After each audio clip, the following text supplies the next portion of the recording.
So I'm back in the magnificent Brighton station for a day out in the city. I'm actually going to be staying overnight in the top-rated hostel in Brighton, according to Hostel World. So I'm going to see what that hostel is like, see what the amenities are, and see what the city's like since I haven't been here for a year. Today it's a really foggy day.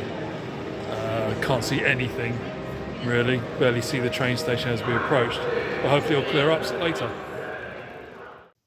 My trip started at Fratton Station in the district of Fratton in Portsmouth, and look at how beautiful it is. Oh, it's so architecturally stunning, such a wonderful view to look out while waiting for a train to come, and such a lovely day as well. When the train did come, it was, as I feared unfortunately, it was the typical Southern rail service, which has a bit of a reputation as being a bit unreliable, a bit late often, but it eventually gets you there in the end. So it was all fingers crossed as I boarded the train.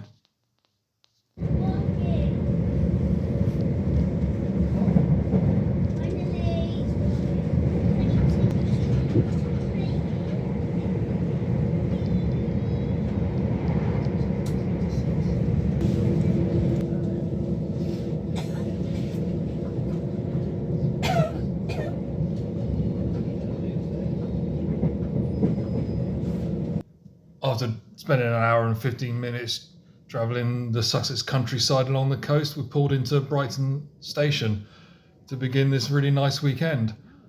In reality, the journey was pretty comfortable, clean train, on time, or maybe a minute or two late, so nothing horrific, no real delays, no real problems. Everything was great.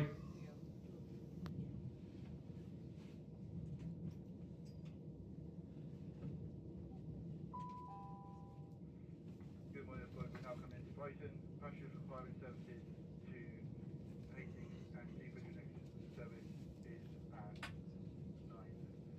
9:37 and 9:44. Passengers requiring services into London, the next.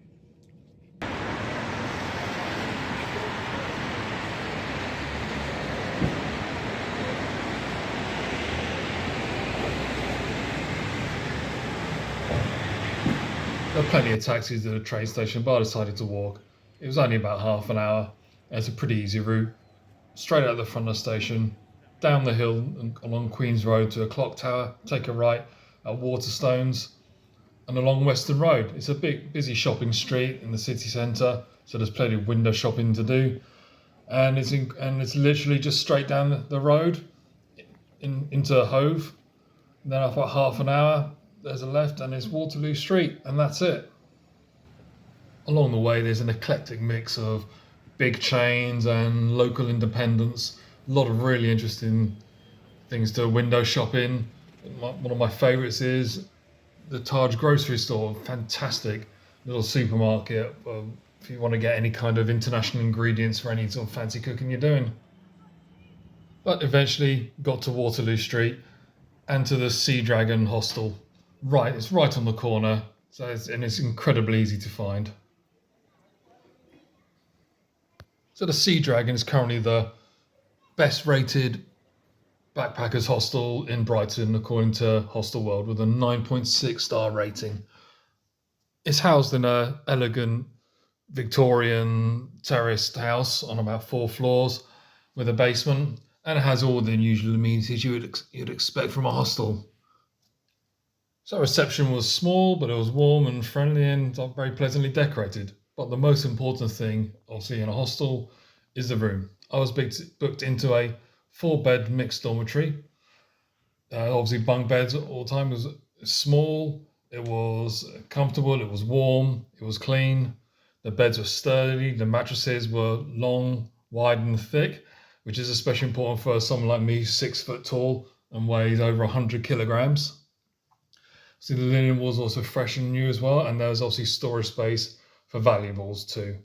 And one of the most important things about this, I felt, was the steps to the bunk beds. They were angled. I hate it when hostels have flat steps going up to top bunks because they can be quite painful, scraping your knee and just awkward to use. There's a bathroom on each floor, servicing 2 rooms, and they're modern decorated, fitted out with everything you need. Very clean, very known, quite stylish as well, and very comfortable. Mine, what I had was actually the biggest one as well, but even the smaller ones were still plenty of space to hang your clothes up. Then of course there's the kitchen at the bottom. Again, very sleek modern decoration with everything you need to cook anything you want. There's cereal, toast, and coffee and tea, or hot drinks for breakfast. A laundry area and 2 little cubby holes for bench seating for dining. And of course, for anywhere located in a seaside location, how far is it from the beach? Well, it's actually very close to the seafront. It's about 2 minutes down Waterloo Street, straight road, no detours, nothing like that. Straight onto the main road, very close to the old West Pier and the I-360 observation tower.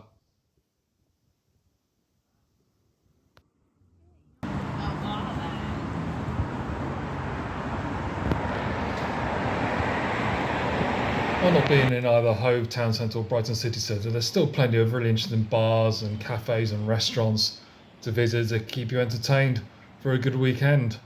It's a very interesting little location.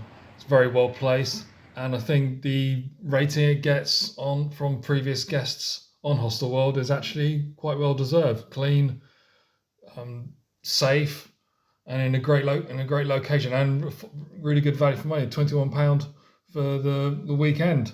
Definitely worth a visit. So if you're in Brighton and you're looking for somewhere cheap and clean and comfortable to stay, I would definitely recommend the Seadragon Hostel.